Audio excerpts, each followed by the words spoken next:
श्री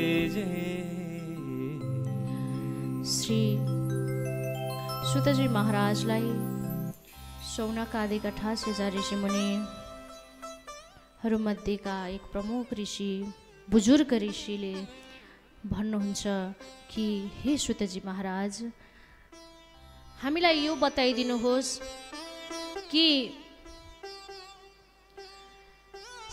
वेदव्यासजीले कोद्वारा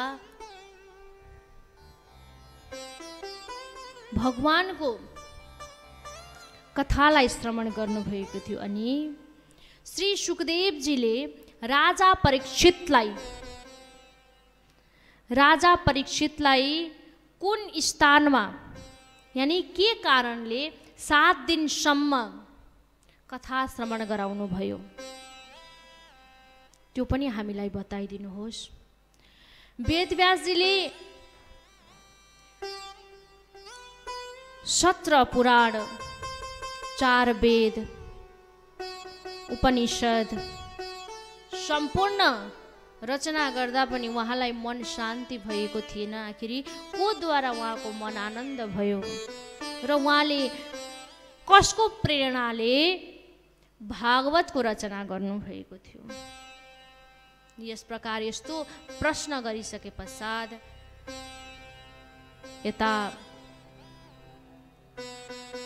श्री सुतजी महाराज प्रसन्न हुँदै प्रश्नको उत्तर दिनुहुन्छ कि हे शौनक आदि ऋषि, यस श्रीमद् भागवत को स्थापना यानी रचना गर्नु पूर्व एक समयमा वेदव्यासजी अत्यन्त खिन्न मन गरेर बसिराख्नु भएको थियो। विचरण गर्दै गर्दै नारदजी त्यहाँ आइपुग्नु भयो। नारायण नारायण वेदव्यासजीको समीपमा पुग्नु भयो। वेदव्यासजीले देख्न साथै साष्टाङ्ग दण्डवत गरेर उहाँलाई आसन आदि दिएर षोडश प्रचारले पूजन गर्दै सुसम्मान गर्दै स्वागत गर्नुभयो। तब यता नारदजी मनै मन सोच्न लाग्नुहुन्छ, अरे वेदव्यासजी त अत्यन्त मन खिन्न देखिराख्नु भएको छ। आज उहाँलाई के भइरहेको छ? यस्तो लाग्दैछ कि धन सम्पत्ति नै हरायो। यस्तो लाग्दैछ कि व्यासजी महाराज को सर्वस्व हरण भयो। आज व्यासजीको मन उदास देखेर बिस्तारै विनम्र पूर्वक नारदजीले प्रश्न गर्नुहुन्छ कि हे व्यासजी महाराज, आज हजुरलाई किन मन खिन्न देखिरहेको छु? के भइरहेको छ? के कारणले हजुर यति दुखी हुनुहुन्छ? तब व्यासजी महाराज भन्नुहुन्छ कि मैले यत्रा धर्मशास्त्र सम्पूर्ण पुराणहरूको रचना गरेँ तर मेरो मन शान्ति भएको छैन। यो प्रश्न सुन्ने, यो कुरा सुन्ने बित्तिकै नारदजी भन्नुहुन्छ, अरे महाराज, हजुरको मन त शान्ति तब मात्र हुन्छ जब हजुरले प्रभु श्री कृष्णको गुणगानलाई यानी स्थापना गर्नुहुन्छ, यानी रचना गर्नुहुन्छ। भगवानको श्री कृष्णको शास्त्रलाई निर्माण गर्नुहुन्छ। अब 18 पुराणमा हजुर प्रवेश गर्नुहोस्, यानी भगवान श्री कृष्णको कथालाई रचना गर्नुहोस्। उहाँको कृपा भयो भने हजुरको मनमा अत्यन्त हर्ष उल्लास आउँदछ, अत्यन्त आनन्द हुन्छ। हजुरलाई कुनै कुराको पनि संशय हुँदैन, भय हुँदैन, त्रास हुँदैन, चिन्ता हुँदैन, सम्पूर्ण समस्या दूर भएर जान्छ। तसर्थ अब हजुरले उनै प्रभुको शरणलाई ग्रहण गरेर उनै प्रभुको कथालाई रचना गर्नुहोस्। यस प्रकार तब पनि उहाँको मन शान्ति भएन। अब नारदजीले आज श्री वेदव्यासजी महाराजको समीपमा रहेर आफ्नो पूर्व जन्मको वृत्तान्त बताउनुहुन्छ कि हे प्रभु, हे वेदव्यासजी महाराज, पूर्व जीवनी हजुरलाई आज म बताउँदैछु। म दासी पुत्र थिएँ र अत्यन्त गरिबी अवस्था थियो। मेरो पिताश्रीको पनि मैले त्यो स्वरूपलाई देख्ने मौका पाइनँ र मेरी एक माता हुनुहुन्थ्यो र मसँग आफ्नो आफन्त कोही पनि थिएनन्, केवल मेरी माता हुनुहुन्थ्यो र म थिएँ। अवस्था अत्यन्त नाजुक थियो, यानी स्थिति गरिबी स्थिति थियो, दुःख थियो।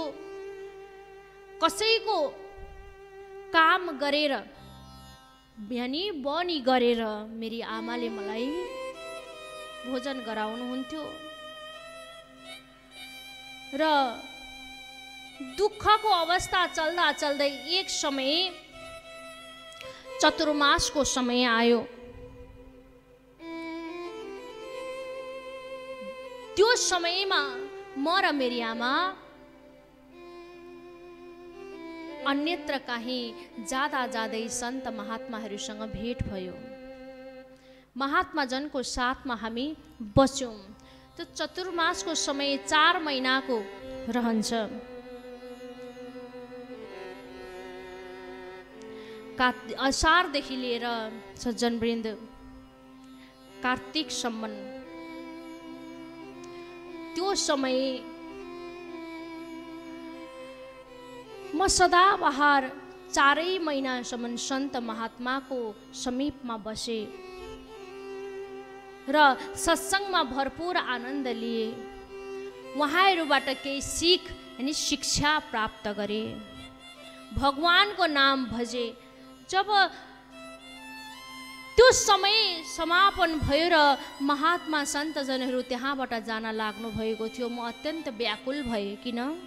भगवानको प्रेमबाट यस्तो लाग्दै थियो म टाढा भइरहेको छु। अब मेरो यति नै रहेछ।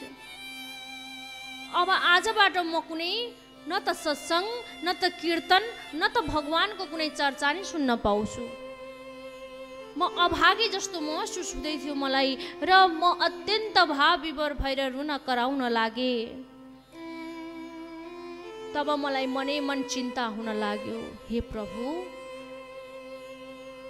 म पनि हजुरकै प्रेममा आश्रित भएर हजुरकै नाम लिएर जीवन व्यतीत गर्न चाहन्छु। तब उहाँले नारदजी आफ्नो पूर्व जीवनी व्यासजी महाराजलाई भन्नुहुन्छ र म त्यो विषयमा चिन्तामा व्याकुल भए। तब महात्माहरूलाई, ती सन्तहरूलाई भन्न लागे कि म पनि यहाँहरूसँगै जान्छु र भगवानको आश्रित हुन्छु। तब उहाँहरूले विचार गरेर भन्नुभयो कि यो बालकको सहारा त केवल एक माता मात्रै छिन्, उनलाई पनि लिएर गयो भने उसको आमाको हालत यानी माताको गति के होला? यस्तो हुँदैन। तब उहाँले भन्नुभयो, महात्माजनहरूले तिमीलाई म एक मन्त्र दिन्छु, यही भगवानको नाम मन्त्रको आश्रय लिनु र भगवानलाई तिमीले प्राप्त गर्न सफल हुन्छौ। तिमी आफ्नो आमासँग बसेर रहेर पनि भगवानको भजन जप गर्न सक्छौ, यानी आनन्द उठाउन सक्छौ भनेपछि यता नारदजी हुन्छ भनेर भगवानको नाम नित्य प्रतिदिन जप गर्न लाग्नुभयो। प्रभुको सेवामा आश्रित हुनुभयो। एक दिन आमा भन्नुहुन्छ कि हे पुत्र, तिमी पनि अब बढ्दैछौ, अब मलाई सेवा गर्नेवाला पनि कोही भएन, अब तिमीले विवाह गर्नुपर्छ। नारदजी भन्नुहुन्छ, मेरो मनमा अब चिन्ता बढ्न लाग्यो। अरे आमालाई त म सेवा गरिरहेको छु, आमालाई म हेरिरहेको छु, मेरी आमा साथसाथै अब मैले धर्मपत्नी ल्याएँ भने उनलाई उसको पनि जन्जालमा म फस्दछु। म यो दलदलबाट कहिले बाहिर निस्किन सक्दिनँ। यो अन्धकार भवनभित्र म प्रवेश गरिसकेपछि मैले भगवानको भजन कसरी गर्न सफल हुँला?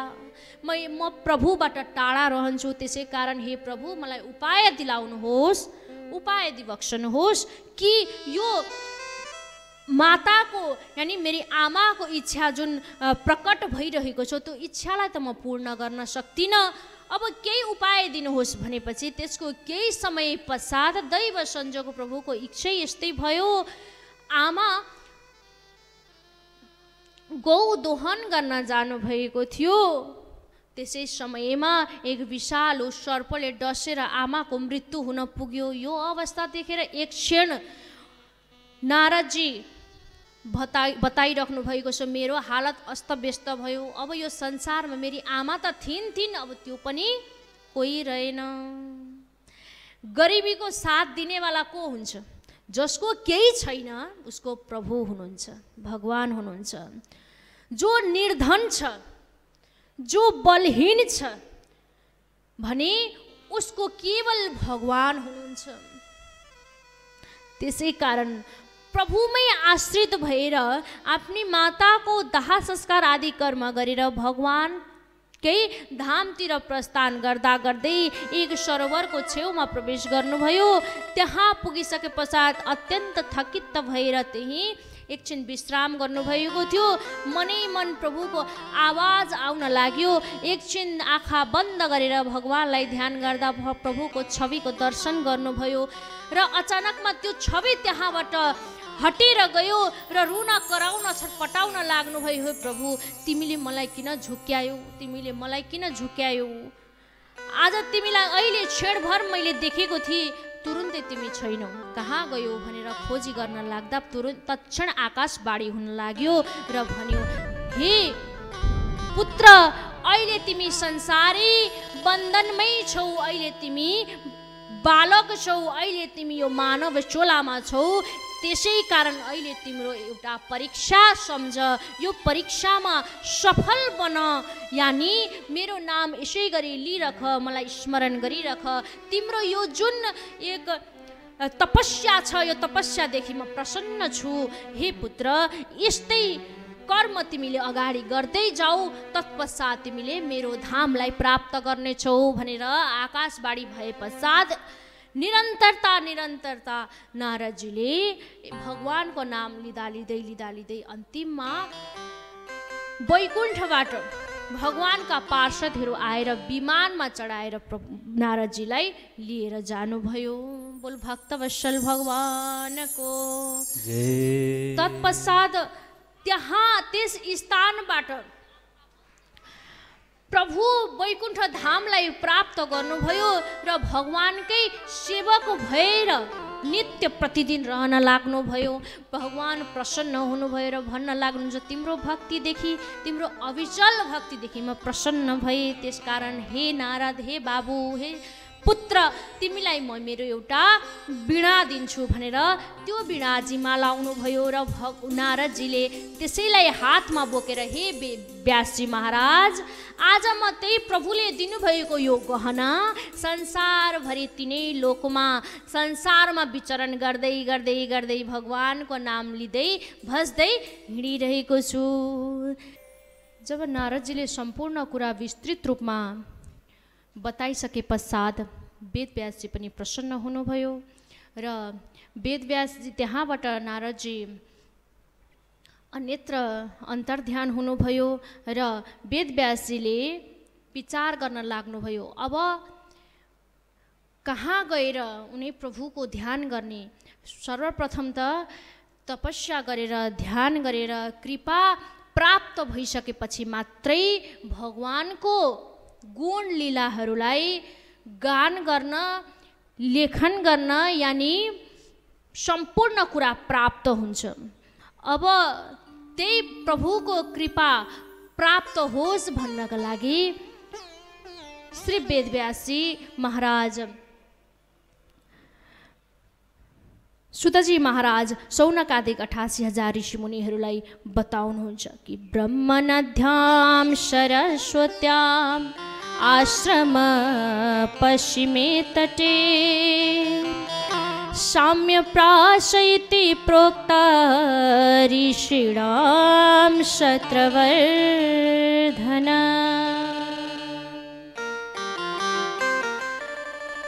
कि एक सरस्वती नदी को किनारमा रहेर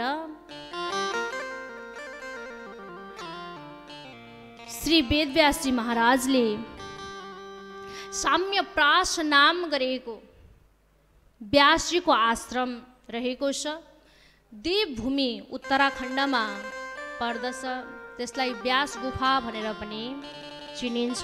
त्यसै स्थानमा रहेर आफ्नो कार्य सुरु गर्न लाग्नुभयो वेदव्यासजीले।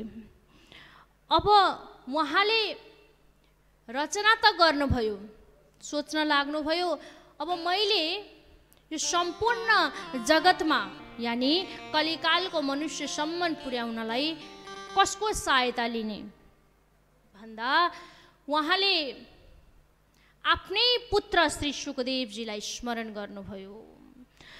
पुत्र श्री सुखदेवजी यस संसारबाट विमुख भएर तपस्याका लागि वनतर्फ प्रस्थान गर्नुभयो। जब उहाँ संसारमा आउनुभयो त्यही समय आफ्नो नाभिलाई पनि काँधमा धारण गरेर कहीँ कतै कसैलाई नहेरिकन वनतर्फ जानुभएको थियो र भगवानकै ध्यानमा मग्न हुनुहुन्थ्यो। निर्गुण प्रभुको ध्यान गर्नुहुन्थ्यो। यही श्री सुखदेवजी महाराजलाई स्मरण गर्दै अब मेरो पुत्रसम्म कसले पुर्याउने भन्दा आफ्नो शिष्यहरूलाई सम्झेर बोलाएर रटाउनु भयो 2-4 वटा श्लोक र शिष्यहरूलाई भन्नुभयो जाऊ मेरो पुत्र एक स्थानमा तपस्या गरिरहेको छ, उसको खोजी गर र उसको सामुन्य गएर यो श्लोक उच्चारण गर भनेर बताउनु भयो। र त्यहाँबाट ती शिष्यहरू आफ्नो गुरुको आज्ञालाई शिरोधार्य गर्दै सुखदेवजी महाराज नजिकै पुगे र भन्न लागे बरहापीडं नटवरवपुः कर्णयो कर्णिकारम् बिभ्रद्वाशकनककपिशं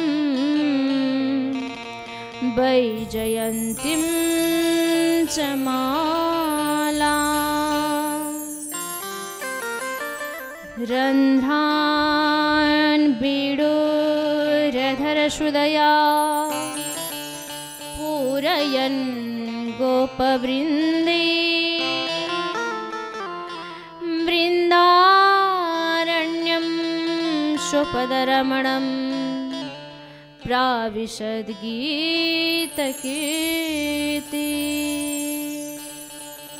आहा, मेरो प्रभुको कति राम्रो छवि छ, कति राम्रो स्वरूप छ। उहाँले आफ्नो स्वरूपमा कस्ता कस्ता अद्भुत चिजहरू धारण गर्नुभएको छ। झल झल बल्नुहुन्छ, अत्यन्त दिव्यमान हुनुहुन्छ, अत्यन्त सुन्दर हुनुहुन्छ। शिरमा मोर मुकुट धारण गर्नुभएको छ, गलामा वैजयन्ती माला धारण गर्नुभएको छ, वक्षस्थलमा कौस्तुभ मणि झल्किरहेको छ, कानमा कुण्डल टल्किरहेको छ। टेढी टाङवाले प्रभु तिर्सी नजरले हेरिराख्नु भएको छ। आहा घुङ्रिएको कपाल, अत्यन्त सुन्दर बाजु लगाउनु भएको छ, पाउमा पायल झन्कार बजिरहेको छ, हातमा बाँसुरी बजाइराख्नु भएको छ, लिनु भएको छ, दरोष्टले बाँसुरीको धुन आइरहेको छ र प्रभुको समीपमा लक्ष्मी स्वरूपा साक्षात राजा रानी रहेकी छिन्। त्यति नै झल्किरहेको छ, मोरो पङ्ख धारण गर्नुभएको छ, पीताम्बर धारण गर्नुभएको छ। अत्यन्त सुन्दर छवि प्रभुको। त्यो स्वरूपलाई प्रशंसा गरेर वर्णन गरेर सकिन्न सज्जन वृन्द। हरिको दर्शनका प्यासी वाला व्यक्ति, हरिको दर्शनको लागि भाव विभोर हुनेवाला भक्तहरू सोच्दछन्, हे प्रभु हजुरको दर्शनका लागि यति लालायित छु कि तिम्रो दर्शनका लागि यो दुईटा आँखाले मात्रै भएन, हामीलाई संसार आँखै आँखा देऊ, दुई आँखाले मात्रै पुगेन। तिम्रो छवि यति मनमोहक छ, यति सुन्दर छ भनेर यस प्रकार सूरदासजी पनि यही सम्झिनुहुन्छ। किनभने प्रभुको त्यो सावल रूपी वर्ण, प्रभुको त्यो स्वरूप, प्रभुको त्यो मुस्कान हर क्षण हर समय भगवान अत्यन्त प्रसन्न भएर बस्नुहुन्छ। जो प्रभुको प्रेमी छ नि त्यो सदैव प्रसन्न रहन्छ, कहिले पनि दुखी हुँदैन, उसलाई भगवानको अनन्य कृपा हुन्छ। त्यो मात्रै होइन, यस प्रकार यसरी प्रशंसा सुनिसके पश्चात यता सुखदेवजी विस्मित हुनुभयो, भ्रमित हुनुभयो। अरे यस्तो प्रशंसा भइरहेको छ, यति दिव्य स्वरूपको प्रशंसा भइरहेको छ, यति दिव्य छविको प्रशंसा भइरहेको छ। सुन्दर व्यक्तिलाई त अहङ्कार आउँछ नि त, होइन? तर भगवान त मानव होइन नि त, प्रभु त सत्य हुनुहुन्छ भने आज सुखदेवजी मनै मन सोच्न लाग्नुभयो, यति सुन्दरता छ भने अहङ्कार पनि त लुकेको होला। म विचलित भएर यहाँबाट जानु हुँदैन, उचित छैन हिँड्नु, त्यसैले म उनै प्रभुलाई ध्यान गर्छु भनेर फेरि ध्यानमा बस्नुभयो। अब फेरि यता शिष्यहरूले अर्को श्लोक गान गर्न लागे। अरे अब त यी व्यासीका पुत्र यहाँबाट नचटपटाउने भए, यानी नजाने भए। गुरुदेवको आदेश छ पुत्रलाई लिएर आउने, अब हामीले कसरी लिएर आउने? बडा दिव्य भाव प्रकट गर्दै यहाँ भन्न लागे, अहो बकीयम स्तनकालकूटम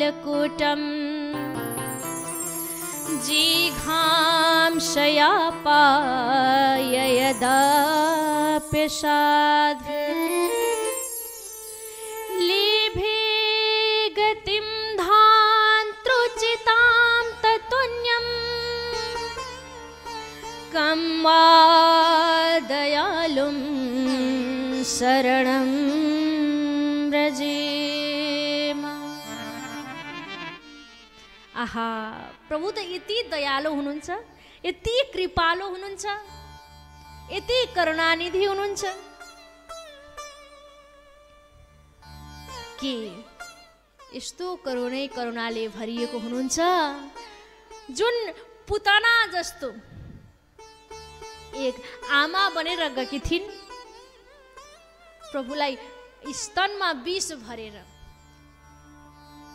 कालकुट नामको विष स्तनमा भरेर गएकी थिइन्। त्यस स्तन पान गराउँदाखेरि प्रभुले बडो कृपा गर्नुभयो। भोले बाबालाई स्मरण गर्दै विषलाई पनि पान गर्नुभयो र त्यो पुतनाको पनि सद्गति प्राप्त गराउनु भयो र उसलाई आमाकै भाँति पद स्थान दिनुभयो।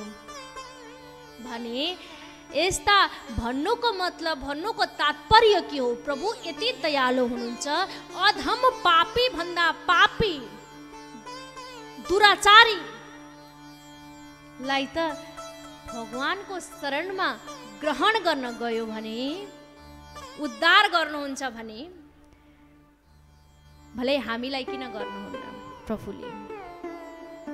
भने आज यही कुरालाई सुनेर तत्क्षण श्री सुखदेवजी त्यहाँबाट वेदव्यासजीको समीपमा पुग्नुभयो। बोला आनन्द कन्द भगवानको जय, सच्चिदानन्द भगवानको जय।